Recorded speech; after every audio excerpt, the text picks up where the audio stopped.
Congress takes a brief summer recess and the exciting fall elections approach. Congressman Ben Chandler, who represents Central Kentucky, here to talk about the issues and the campaign ahead. Today on WKYT's Kentucky Newsmakers. From the WKYT studios in Lexington, this is Kentucky Newsmakers with Bill Bryant. Brought to you by Lane Consultants, creating real estate transactions of value. And by Preston Osborne, a division of the Preston Group, family of communications and research firms.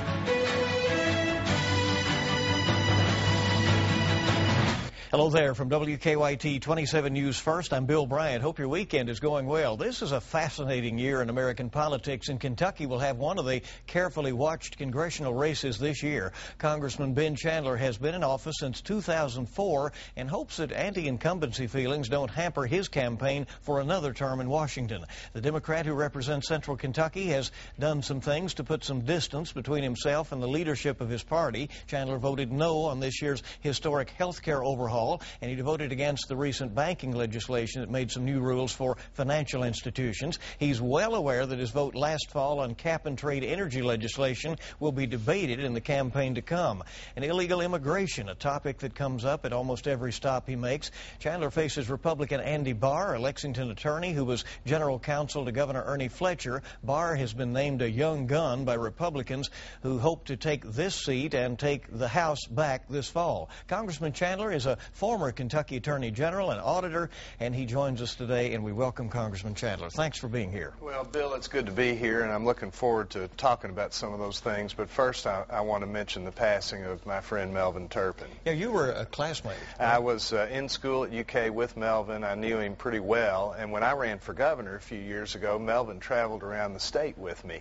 He was a wonderful fella. He just was always upbeat and happy, and he made everybody around him feel better. And I'll tell you, he is really going to be missed. Of course, we all remember the memories that he gave us at the university. And I'll never forget the 42 points he scored at Tennessee, which was a record for a long time until Jody Meeks broke it. Right. But Melvin was truly a gentle, decent, good human being, and we're going to miss him. So if you had the opportunity to know him personally, I did, yeah. And anybody I think who knew him personally was better off for it. All right. This is quite the year in politics, Congressman. Do you think that the stands you've taken over the last year or two as you served this term are in line with the district here in Central Kentucky that you represent? Well, I hope they are. I've tried to make votes that the people here in Central Kentucky would be proud of, votes that they would be in favor of. And we've had some controversial issues come up in the last year. There's no question about that. Issues that have been put off for a very, very long time in this country. And there have been enormous political battles over several different issues.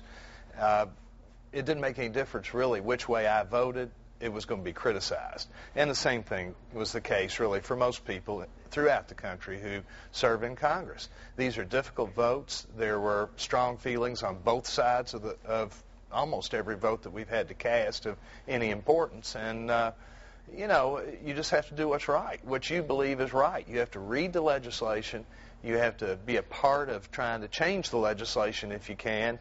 And then when the final legislation comes down, you've got to decide whether you believe it's best for the people that you represent, for the country, and for the world, because what we do affects everything, really, on the whole planet. Let's talk about some of those things that came before Congress on health care. It looked like Democrats were under incredible pressure from within the party to be for the reforms that did pass. You ultimately decided to vote against that, one of the few Democrats voting against the health care overhaul. What were your concerns?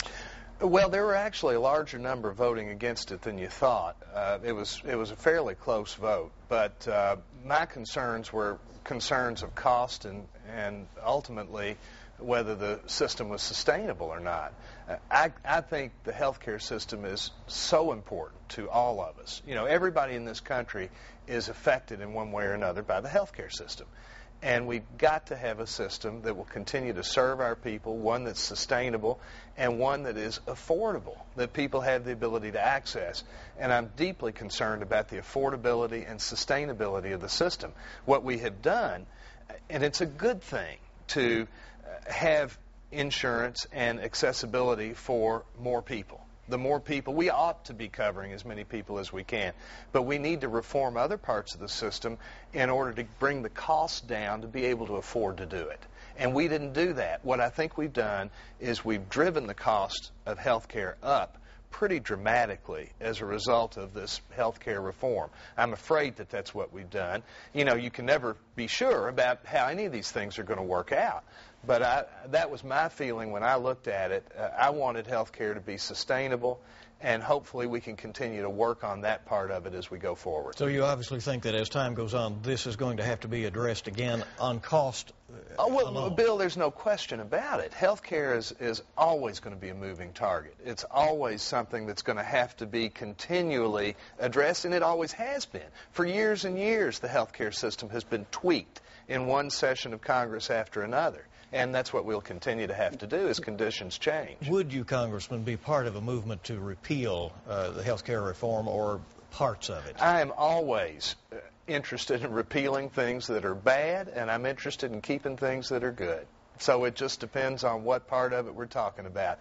If it's something that's not in the best interests of the people that I represent, you doggone right I'm going to be for repealing it. If it is in their best interest, why would I repeal it? But if I'd be for it. If somebody makes the general term, we want to repeal the Health Care Reform Act. Well, a general term like that doesn't serve anybody. You know, to me, it comes down to what's in the best interest of the people that I represent. And I'm going to have to look at the issues. I'm going to have to see whether that particular thing that someone wants to repeal ought to be repealed or not. You know, just to say as a blanket approach you're going to repeal everything, including the good things, why would you do that? That doesn't make sense. We've been going through, as you know, major economic turmoil over the past couple of years because of things that people did in their own financial situations, and many say because of some lax rules on banks and financial institutions that allowed those things to happen. People basically getting into debts they couldn't pay. But you voted against this financial overhaul this summer. Why? That one's pretty simple. That, in my view, is nothing but a slap on the wrist to Wall Street.